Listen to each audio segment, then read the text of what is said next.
कंपनियों से जुड़ी एक बड़ी खबर आपके सामने लाते हैं। सरकार ईपीसी नियमों में डिफेक्ट लायबिलिटी की अवधि दोगुनी कर सकती है। यानी काम अगर खराबी आई काम में तो कॉन्ट्रैक्टर को 5 दिन की बजाय 10 साल तक की मरम्मत की जिम्मेदारी होगी।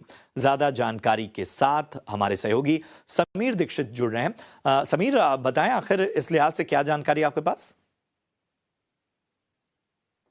हाईवे कंस्ट्रक्शन और मेंटेनेंस से जुड़ी हुई अहम और बड़ी खबर। सूत्रों की माने तो सरकार ईपीसी नॉर्म्स यानी कि इंजीनियरिंग प्रोक्योरमेंट और कंस्ट्रक्शन का जो मॉडल है इसमें डिफेक्ट लायबिलिटी क्लॉज पर इसको बढ़ाने पर विचार कर रही है।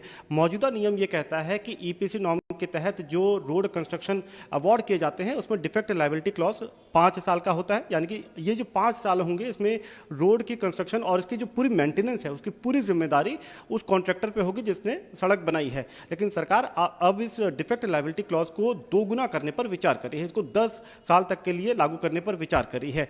डिफेक्ट लायबिलिटी क्लॉज को बढ़ाने से सरकार की मंशा ये है कि इससे ना सिर्फ जो रोड कंस्ट्रक्शन की जो क्वालिटी होगी उसमें सुधार आएगा, साथ ही साथ जो मेंटेनेंस कॉस्ट है ये सरकार के लिए आने वाले वक्त में इसमें कमी आएगी, गिरावट आएगी। क्योंकि डिफेक्ट लायबिलिटी क्लॉज के बाद में रोड मेंटेनेंस की पूरी जिम्मेदारी केंद्र सरकार की या फिर सड़क परिवहन मंत्रालय की होती है। और अगर बेहतर क्वालिटी की रोड बनेंगे तो ये ईपीसी नॉर्म के तहत जब कॉन्ट्रैक्टर के बाद सड़क की पूरी जिम्मेदारी जब सेंटर के पास में, जब सड़क परिवहन मंत्रालय के पास में आएगी तो उसकी मेंटेनेंस कॉस्ट में गिरावट आएगी।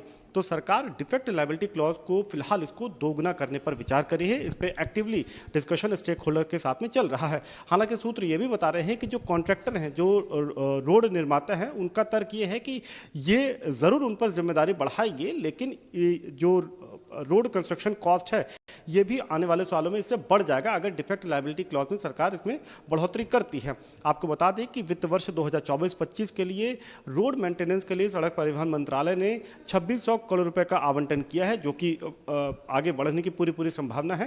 लेकिन सरकार इस नए प्रारूप के जरिए इसको लागू करने पर गंभीरता से विचार कर रही है और इसके जरिए एक तीर से कई निशाने लगाना चाहती है। एक तो यह है कि जो रोड कॉन्ट्रैक्टर हैं उनकी जिम्मेदारी बढ़ाना, बिल्ड क्वालिटी को इंप्रूव करना और साथ ही साथ जो मेंटेनेंस कॉस्ट है उसको आने वाले सालों में कम करना।